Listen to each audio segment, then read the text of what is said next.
안녕하십니까?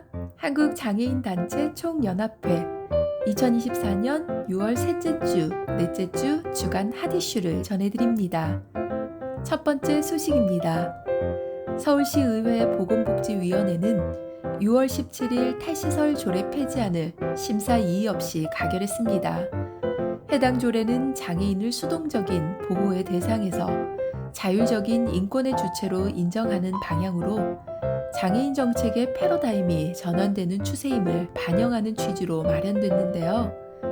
조례에는 장애인이 거주시설에서 벗어나 지역사회에서 자립해 생활할 수 있도록 탈시설 지원 근거 마련을 위한 탈시설에 대한 시장의 책무와 기본 계획, 탈시설 정책 민간 협의체 구성 및 운영, 탈시설 지원 사업 범위 및 예산 지원 등의 내용이 명시됐습니다.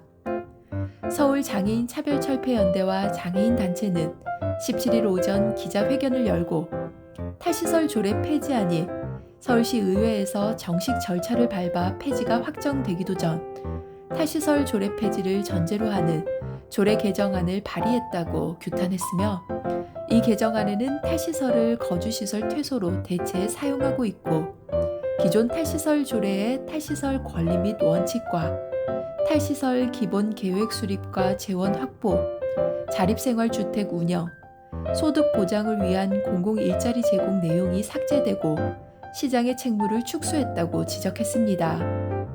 아울러 탈시설 조례에서 거주시설이 종래에는 장애인을 감금하고 수용하는 곳이 아니라 자립을 지원하는 곳으로 변환돼야 한다는 탈시설 정책의 방향성을 담은 거주시설 변환을 삭제하고 거주시설의 존재 필요를 인정하며 거주시설 정의를 포함하고 거주시설과 시설 수용을 지원하겠다는 내용을 담았습니다. 6월 17일 에이블뉴스 기사입니다. 두 번째 소식입니다. 한국장애인단체 총연맹이 최근 발간한 장애인 정책 리포트 함께 알아야 할 이야기 속 터지는 내부기관 장애인의 현실에서는 내부기관 장애인이 일상에서 경험하는 어려움과 주요 욕구를 소개하며 내부기관 장애인을 위한 맞춤형 지원 정책을 마련해야 한다는 내용을 담았습니다. 장애인 인구 중에서도 현저히 수가 적은 내부기관 장애인은 장애가 외부로 드러나지 않아 장애를 드러내기 꺼리는 경향이 있으며, 장애인 중에서도 소수 유형으로 장애 등록을 하더라도 지원받을 수 있는 정책이 부족한 현실입니다. 특히 내부기관 장애는 장애인이면서 환자로 정체성을 갖는 경우가 많은데, 자신을 환자로 정체화하는 경우 장애인 단체보다는 의료 체계에서 주어지는 정보에 의존하여 충분한 정보를 제공받지 못하는 문제가 발생하고 있습니다. 실제로 내부기관 장애인들은 높은 의료비 부담과 지원 정책 부족으로 이중고를 겪고 있는데요. 장애로 인한 추가 소요 비용 여부에서 간장애인의 경우 월 평균 의료비 추가 지출이 234만 9천 원으로 전체 평균인의 4배에 달합니다. 우울감 경험률도 유형별로 뇌전증 장애는 27.8%, 장루 요루 장애 24.3%, 신장장애 22.7%로 두드러졌고, 특히 호흡기 장애인의 경우 31.8%가 우울감을 경험해 전체 유형 중 가장 높았습니다.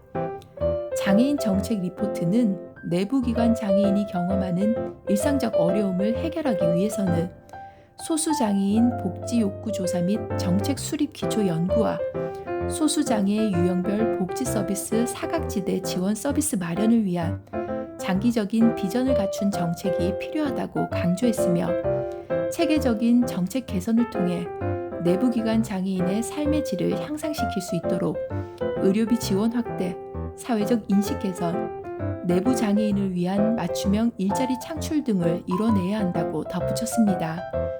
아울러 구체적인 중증장애인 고용기회 확대를 위한 사업의 필요성과 장애인 체육 이용 환경 지원 확대 시 내부기관 장애인이 이용 가능한 서비스를 제공하고, 장애인 특별교통수단 운영 표준화를 위한 법령 정비 시 내부기관 장애인을 보행상 장애로 인정하고 확대해야 한다고 피력했습니다. 6월 21일 에이블뉴스 기사입니다. 이상 2024년 6월 셋째 주, 넷째 주 주간 하디슈였습니다.